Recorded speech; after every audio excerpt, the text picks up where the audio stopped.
नमस्कार दोस्तों, आज आपके सामने प्रस्तुत है कविता जिसका शीर्षक है घटा।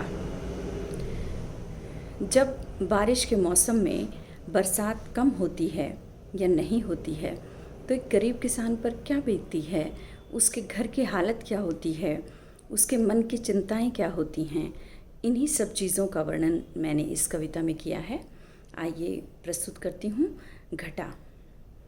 उमड़ कर घिर आई काली घटा, उमड़ कर घिर आई काली घटा, संग अपने लाई अद्भुत छटा।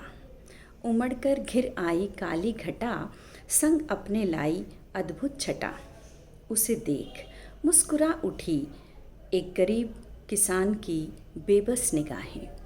उसे देख मुस्कुरा उठी एक गरीब किसान की बेबस निगाहें, जिसकी धरती माँ प्यास से छटपटा रही, जिसकी धरती माँ प्यास से छटपटा रही। डालियाँ धान भरी पल पल मुरझा रही, डालियाँ धान भरी पल पल मुरझा रही। घर पर आते नन्हे मुन्ने बच्चे की, घर पर आते नन्हे मुन्ने बच्चे की, नव प्रसूता गाय के एक गोरे बछड़े की। घर पर आते नन्हे मुन्ने बच्चे की, नव प्रसूता गाय के एक गोरे बछड़े की, भूख से कुलबुला रही। आते बच्चे की गाय के बछड़े की भूख से कुलबुला रही। माँ को पेट भर रोटी, माँ को पेट भर रोटी और गाय को पेट भर चारा, जो मिले तो भूख मिटे उन नवजातों की। माँ को पेट भर रोटी और गाय को पेट भर चारा, जो मिले तो भूख मिटे उन नवजातों की।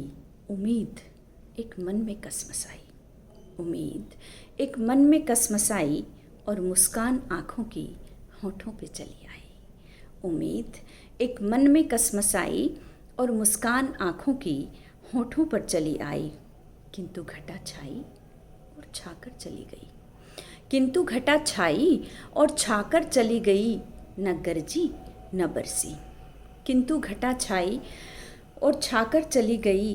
न गरजी न बरसी, तो धड़कन किसान की बेदम सी लड़खड़ाई, तो धड़कन किसान की बेदम सी लड़खड़ाई। अनायास होठों पे एक आह निकल आई, अनायास होठों से एक आह निकल आई। खामोश निगाहें बरबस बरस आई, खामोश निगाहें बरबस बरस आई। धन्यवाद।